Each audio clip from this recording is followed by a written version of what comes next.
Sistem sudah baik, tetapi sosialisasi yang masih minim.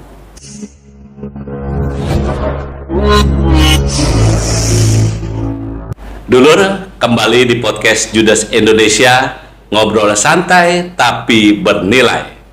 Kerembangan ada di Surabaya. Jangan lupa subscribe ya. Narasumber kita kali ini adalah seorang wanita muda, cantik, lincah, fleksibel dalam pergaulan, pekerja keras, seorang wanita kader Partai Amanat Nasional Kota Surabaya. Inilah dia, Juliana Eva Wati atau biasa disapa Ning Juliana. Selamat datang Ning Juliana. Salam Mas, apa kabar? Baik, alhamdulillah. Sehat, semangat terus ya. Oh iya dong, harus semangat muda. Oke. Terima kasih Ning Juliana sudah hadir dan bersedia di podcast Judas kali ini. Asik. Oke. Ya. Podcast Judas. Jurnalis Dewan Jurnalis Surabaya. Dewan Surabaya. Oke.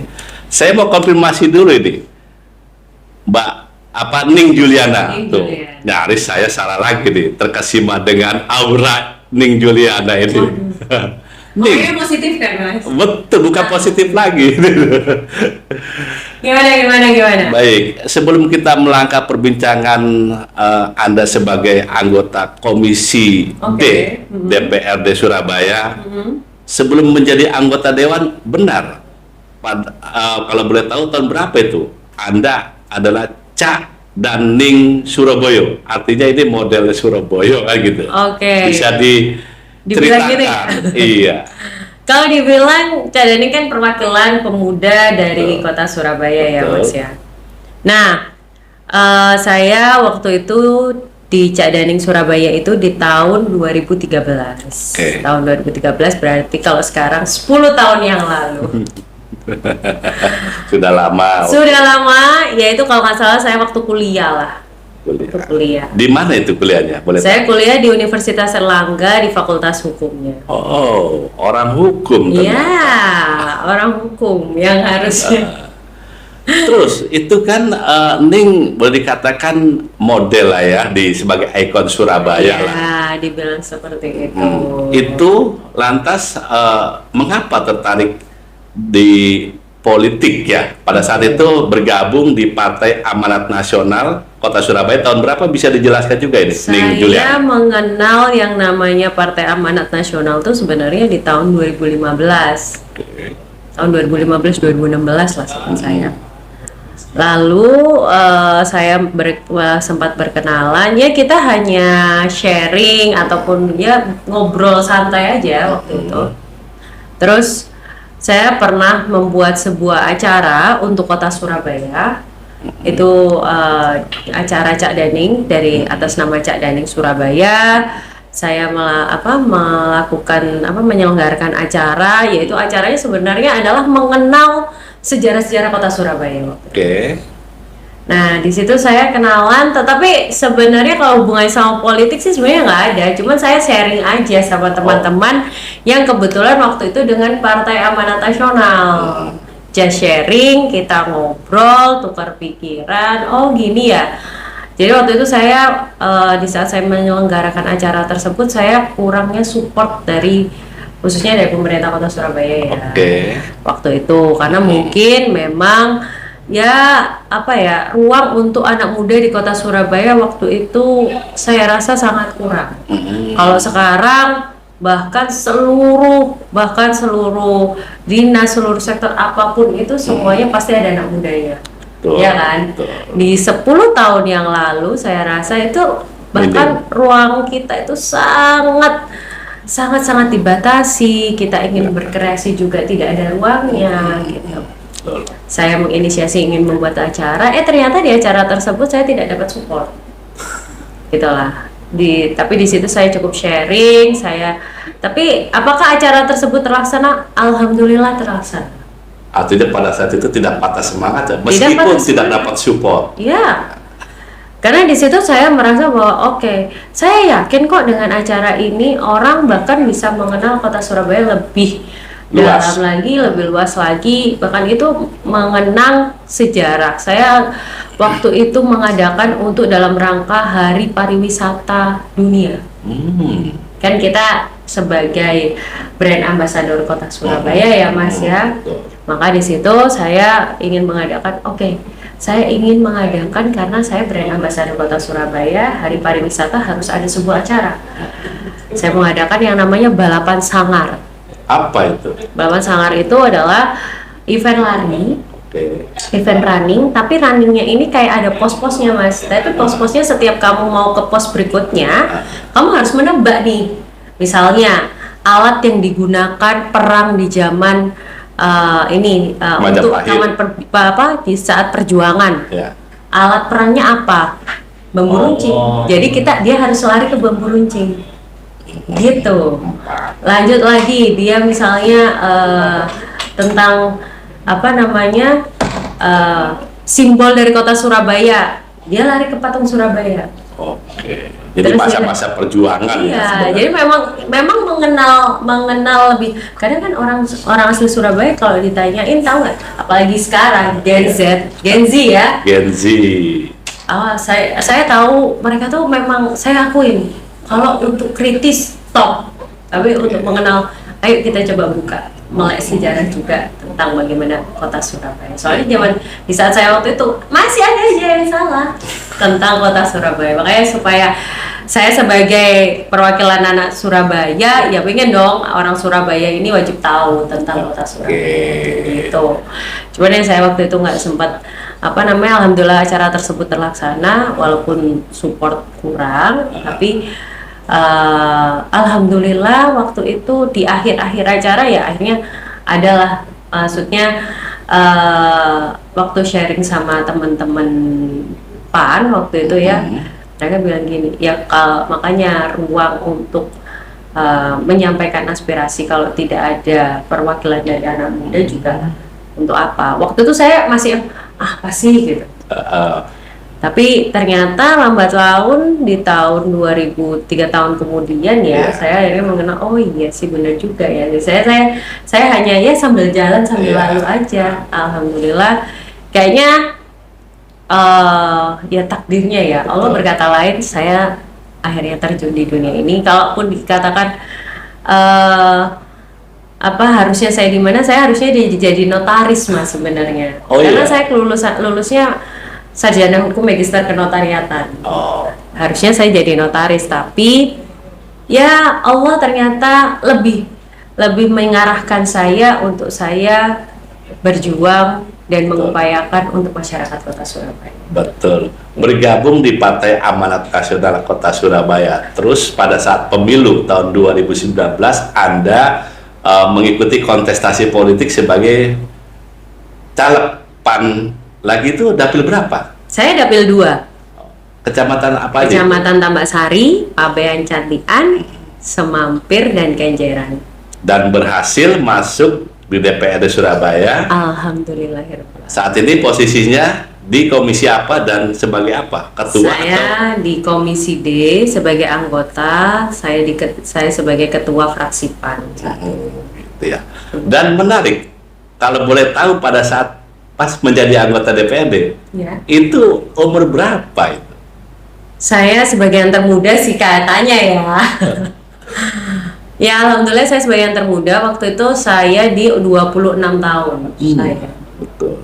Alhamdulillah di saat umur saya 26 tahun, saya bisa menjadi wakilnya warga kota Surabaya.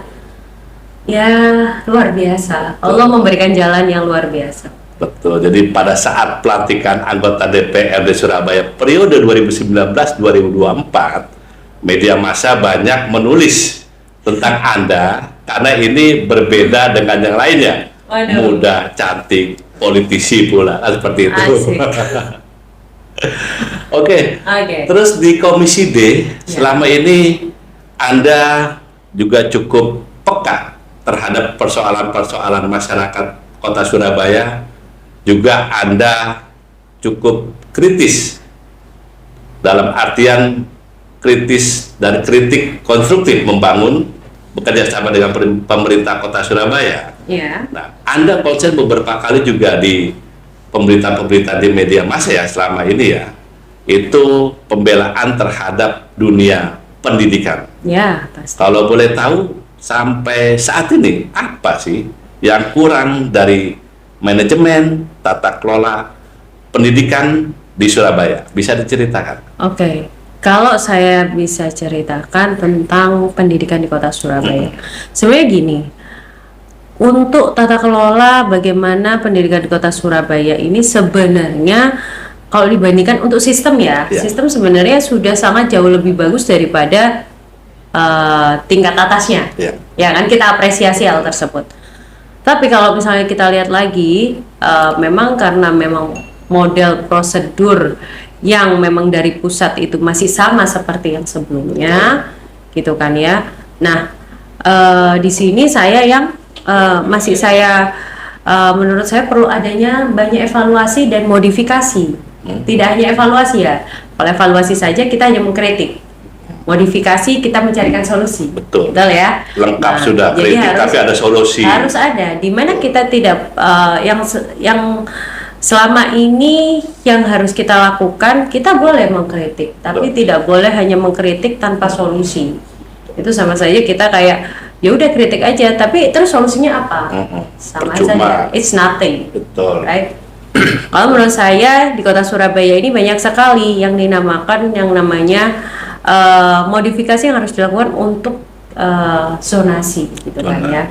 Sistemnya masih kita tidak bisa merubah sistem tersebut. Kenapa? Karena memang di kota ini ya kita menggunakan sistem tersebut, itu adalah dari pusat, ya kan, yang harus kita pakai. Nah, tinggal bagaimana kita memodifikasi supaya untuk hal-hal yang tidak kita inginkan dan sampai terjadinya anak-anak ini putus sekolah, semangatnya sudah tidak ada untuk menimba ilmu, itu jangan sampai. Iya. Nah, itu yang kita harus benar-benar memikirkan dan meminimalisir, bahkan harus sampai jangan kita ingin menjadikan Kota Surabaya menjadi kota layak anak, tapi kita tidak memperhatikan hal tersebut, gitu kan. Nah, di sini yang saya lihat, perlunya adanya modifikasi khusus untuk mengenai zonasi. Yang pertama, mungkin kita nanti next, kalau yang kemarin kita menggunakan zonasi, udah ada beberapa tingkat, zonasi 1, zonasi 2, kayak gitu-gitu.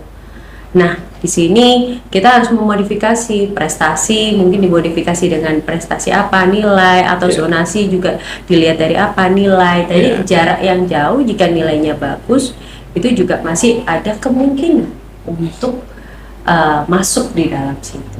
Gitu. Jadi nanti kita harus punya beberapa step yang dimana nantinya insya Allah kita akan membuat beberapa opsi untuk yang namanya zonasi.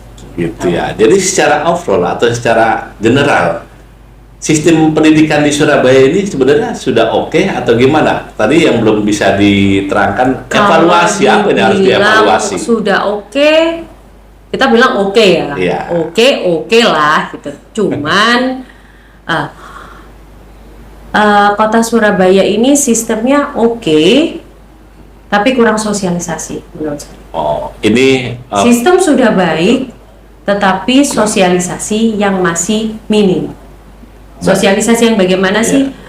Sekarang kita tidak menutup mata bahwa Kota Surabaya ini adalah kota yang maju, betul. Smart city bahkan. Betul. Kita tidak tidak menurunkan standarisasi kita. Kota kita adalah kota maju, tetapi kita tidak boleh lupa bahwa kota kita masih juga ada masyarakat yang belum mengerti tentang teknologi. Betul ya? Kita tidak menutup mata itu. Kalau memang ternyata masa sih Kota Surabaya ada yang tidak mengerti teknologi, ada. Apakah anak-anaknya ada yang tidak mengerti teknologi? Ada. Kita lihat aja Surabaya pinggir, Surabaya coret, Surabaya yang terpencil, itu masih ada yang seperti itu, dan kita tidak boleh menutup mata. Kita melihatnya yang ada di tengah kota, semuanya canggih, semua orang semuanya serba konsumtif dan lain-lain. Apakah, jujur ya Mas, saya ini dulu pernah yang namanya KKN di kota Surabaya. Bayangkan di kota Surabaya ternyata anak kelas 4 SD waktu saya KKN itu masih ada yang nggak bisa yang namanya mengejek. Ya ampun. Itu kota Surabaya. Itu kota Surabaya paling ujung. Paling ujung, dan saya bilang, oh ternyata di kota Surabaya kita juga tidak bisa menutup mata bahwa ternyata masih ada yang seperti itu. Disitulah saya merasa, oh kota kita besar tetapi mungkin juga masih perlu adanya evaluasi, tidak hanya di tengah kota tetapi juga kita jangan lihat yang di tengah lah, di pinggir lah gitu. Gitu sih. Tapi hal ini tanggung jawab semua ya, bukan saja pemerintah kota, Oh iya juga dong. DPRD, juga elemen masyarakat lainnya tentunya. Betul, seperti itu. iya. Karena apa? Kalau dibilang tanggung jawab semua. Iya. Masa depan daripada anak-anak di kota Surabaya itu tidak hanya bergantung pada yang namanya pemerintah kota Iya. atau pemerintahan kota bersama dengan DPRD, tidak. Jadi tidak hanya pemerintah kota saja atau DPRD saja atau sektor yang lain, enggak. Tetapi ini kita tidak akan bisa apa ya namanya bergandengan, namanya kita itu ingin menyatukan sebuah berjalan bersama. Ini kan harus satu frekuensi, Betul. ya nggak sih? Kalau kita gandengan cuma satu tangan kan nggak nyambung gitu. Jadi kayak bertepuk sebelah tangan dong.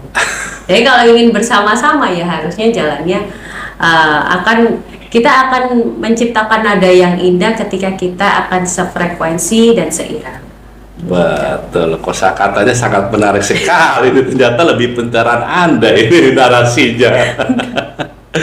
Oke, kembali bicara pendidikan. Oke. Terakhir itu apa informasinya ada sekitar 4.500 ya Oke. yang belum terdaftar di sekolah SMP negeri di Surabaya. Bagaimana pengamatan dari Komisi D? Anda sebagai anggota Komisi D ini bagaimana? Oke. Benar nggak itu? Kalau dibilang benar, kalau dibilang apakah 4.500 itu sudah beberapa waktu yang lalu ya Mas. Oh. Tapi sebenarnya Sebelum PPDB atau sesudah PPDB? Sudah PPDB. Sesudah. Waktu itu kan memang baru ini kan Iya. masih. Cuman memang semuanya sudah diproses dan alhamdulillah semuanya sudah bersekolah. Kalaupun nanti masyarakat masih ada yang belum sekolah, kami harap monggo bisa dilaporkan kepada kami sangat terbuka.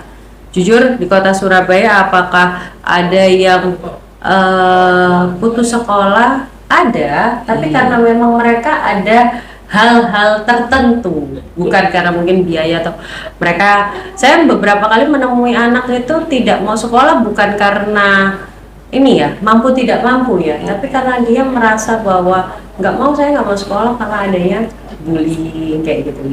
Nah itu kan kita menciptakan, menaikkan semangatnya juga harus pelan-pelan. Alhamdulillah saya menemui itu dan alhamdulillah sekarang anaknya mau sekolah. Jadi memang harus pelan-pelan karena kita memang zaman dulu anak nggak mau sekolah dibilang ayo sekolah ditarik-tarik, mereka mau sekolah takut. Sekarang apa sih gitu malah yang saya tahu ya kok malah oh ya memang nggak bisa treatment yang dulu tidak bisa kita terapkan untuk saya. Ning Juliana, saya tertarik tadi Anda menyinggung di pinggiran-pinggiran kota Surabaya. Dari temuan Anda itu ternyata masih ada anak yang ini zaman saya KKN dulu ya Mas ya, Iya. zaman saya KKN. Tapi sekarang saya ini kan harap saat ini, dan itu sekolah negeri, saya lupa. Iya. Sekolah negeri waktu itu. Tuh. Nah, sementara Wali Kota Surabaya kan bekerja keras Betul. agar warganya tak satu pun yang tidak bisa sekolah karena faktor ekonomi. Betul. Anda melihatnya supporting atau political will dan keinginan pemerintah Kota Surabaya ini memang benar-benar serius terhadap pendidikan yang ada di Kota Surabaya, termasuk tak ada satupun yang tidak bisa mendapatkan pendidikan karena faktor ekonomi. Oke. Gimana ini? Kalau kita punya target yang namanya jangan sampai di kota Surabaya ini ada anak yang tidak bisa sekolah karena faktor ekonomi. Betul. Misalnya. Saya setuju sekali. Namanya kita adalah kota atau negara itu kan itu sudah ada di Undang-Undang Dasar ya, bahwa jangan sampai ada anak yang putus sekolah, jangan sampai ada anak yang hanya alasan ekonomi atau miskin terus kita membiarkan. Tidak boleh, gitu kan. Nah, di sini saya tekankan kalau untuk program tersebut pasti saya akan support. Nah, apakah ini sudah dilakukan? Alhamdulillah yang saya lihat memang sudah. Tetapi memang terkadang hal tersebut kayak harus ada evaluasi kontinu gitu loh, Mas. Oke. Ya. Gitu ya. Itu udah dilakukan, kita support. Kalau untuk yang namanya pendidikan, kita keluarkan anggaran yang sangat besar dan di situ pendidikan kita harus bagus.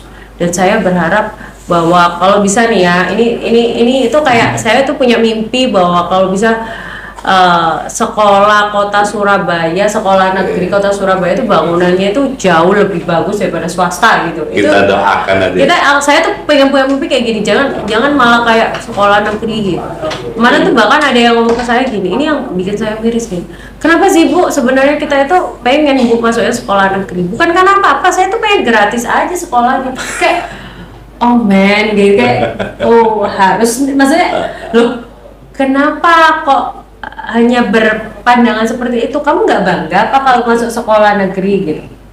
Padahal orang itu sangat bangga jika masuk sekolah negeri. Jujur saya pun sendiri bangga ya gitu.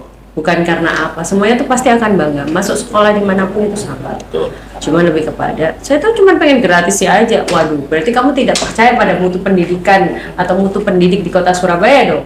Padahal seluruh pendidik di kota Surabaya itu dilatih dengan orang yang sama, dengan sistem yang sama. Itu yang saya. Oke, menarik sekali. Komisi D itu membidangi selain pendidikan juga kesehatan ya.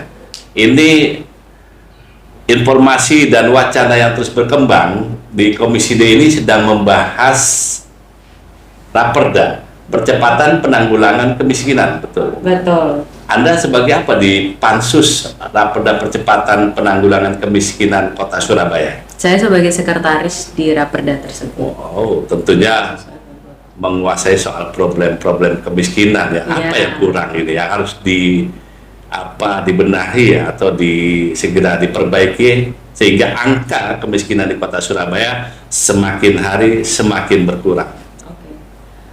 Angka kemiskinan di kota Surabaya ini harusnya semakin hari memang harusnya semakin berkurang. Kenapa? Karena yang pertama kita lihat itu gini Mas, program itu sudah dijalankan. Saya masih ingat pertama kali kita menempelkan yang namanya stiker untuk keluarga miskin di kota Surabaya di 26 Desember 2022. Tapi anehnya banyak yang protes itu stiker itu. Apa karena warna atau gini?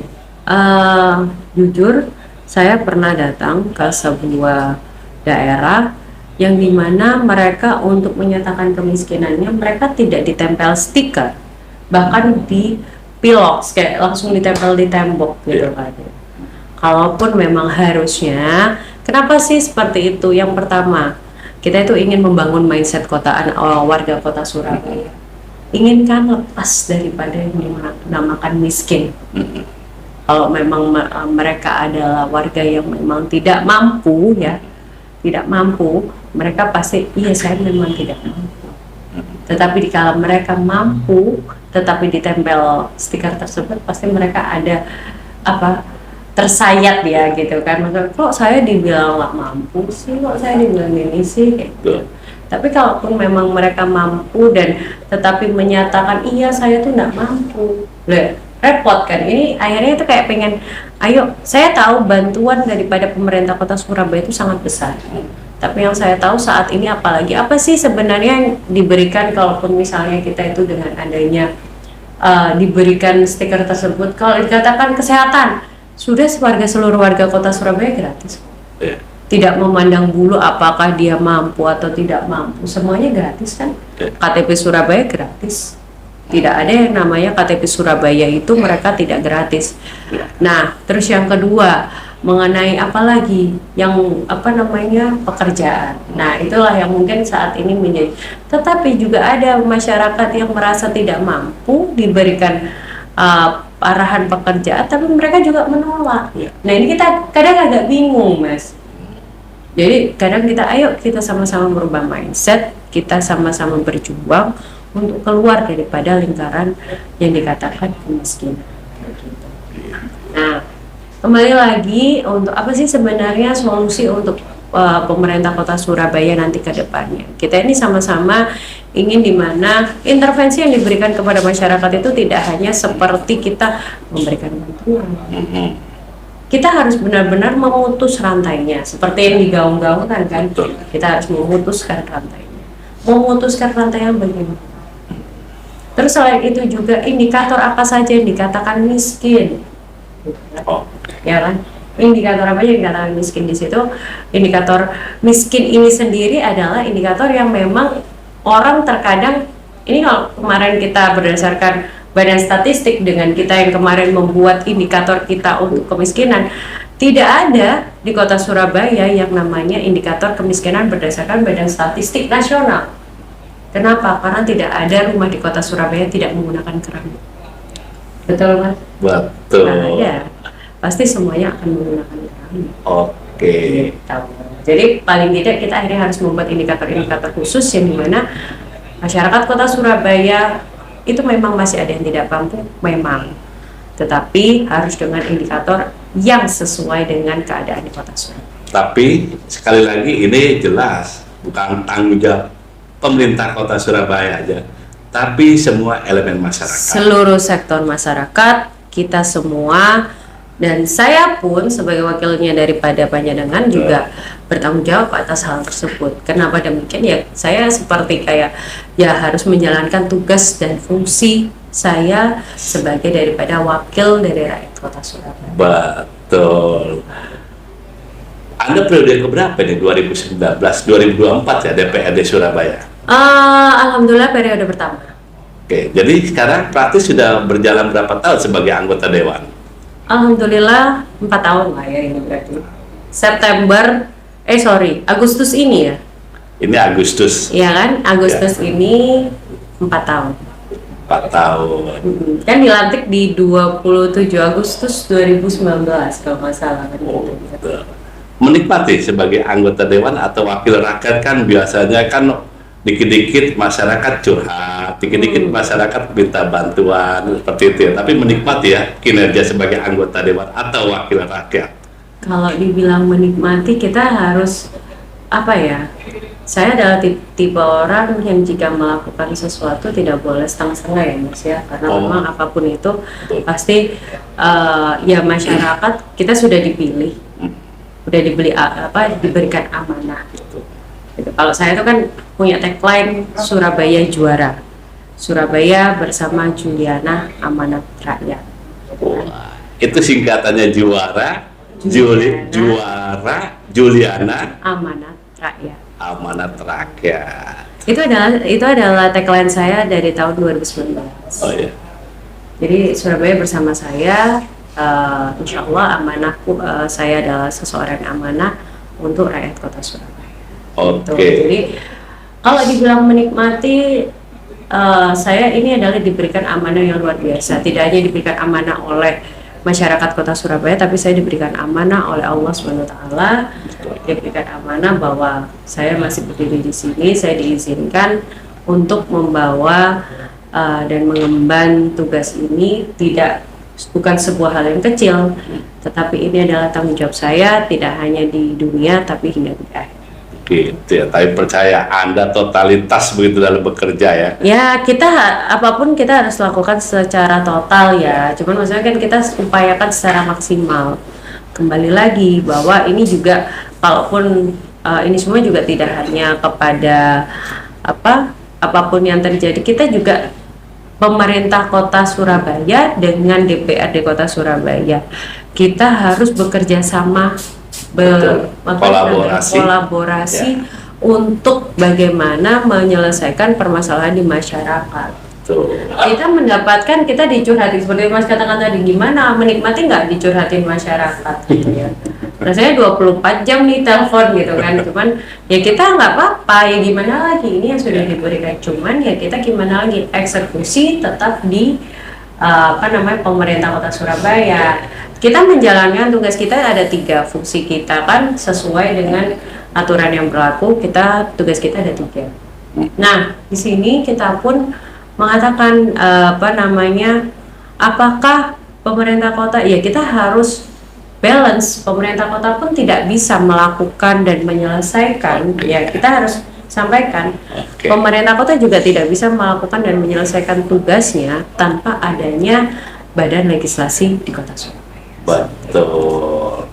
Ning Juliana, transformasi perubahan demi perubahan yang Anda jalani mulai dari Ning Surabaya hingga anggota DPRD Surabaya, ini benar-benar Anda berprinsip bekerja secara total dimanapun Anda berada. Pertanyaan terakhir, bulan Februari tahun 2024 itu adalah pesta demokrasi kita, pemilu dan pemilihan legislatif. Anda kembali menjadi caleg PAN untuk Dapil? Dapil 2. Tetap ya? Tetap. Oke. Optimis pada tahun depan 2024 bulan Februari akan kembali menjadi anggota DPRD Kota Surabaya. Kita sama-sama berdoa. Bismillahirrahmanirrahim. Jadi kalau dikatakan sampai saat ini sebagai caleg DPRD Dapil 2 Kota Surabaya, terdaftarnya gitu soalnya kemarin. Tapi kita sama-sama berdoa. Saya mohon doa, restu, dukungan, dan juga ya pastinya untuk yang menonton podcast Judas Indonesia. Asik. Saya mohon teman-teman semuanya, apa sih sapaannya untuk ini? Pemirsa podcast. Pemirsa, oke. Iya. Pemirsa pemuda Kota Surabaya. Dan kalau saya soalnya pemuda, Mas. Nggak apa-apa, ini sekalian closing aja deh kayaknya. Pemirsa pemuda Kota Surabaya, untuk semuanya yang nonton podcast Judas Indonesia, khususnya warga Kota Surabaya yang di daerah untuk seluruh warga Kota Surabaya aja, yang pastinya 14 Februari gunakan hak pilih kalian. Dan khusus yang di daerah beberapa kecamatan, khususnya Dapil 2, Kecamatan Ganjaran, Pabean Jantian, Semampir, dan juga Tambak-Sari. Jangan lupa kalau lihat wajah kayak gini, itu ingatnya Ning Juliana, gitu kan. Jadi jangan lupa dicoblos di tanggal 14 Februari, berikan kasih sayang kalian untuk Ning Juliana. Oke, terima kasih Ning Juliana, seorang yang cerdas dalam setiap perubahan begitu. Ning Juliana, terima kasih atas kehadirannya di podcast Judas kali ini. Sukses selalu untuk podcast Judas Indonesia. Semoga subscribe-nya semakin banyak. Yep. Amin. Jangan lupa di subscribe guys, jangan cuma ditonton doang. Ya kalau yang nonton ini nanti banyak, kalau kalian nonton yang subscribe-nya naiknya banyak, insya Allah nanti saya dihadirin lagi. Oke, sudah, ini hostnya berganti nih berarti. Terima kasih Ning Juliana. Sama-sama Mas. Thank you. Stephen Hawking menorehkan pemikirannya, kecerdasan adalah sebuah kemampuan dalam beradaptasi dalam setiap perubahan. Tak pamit selur, ojo lali koyo biasane.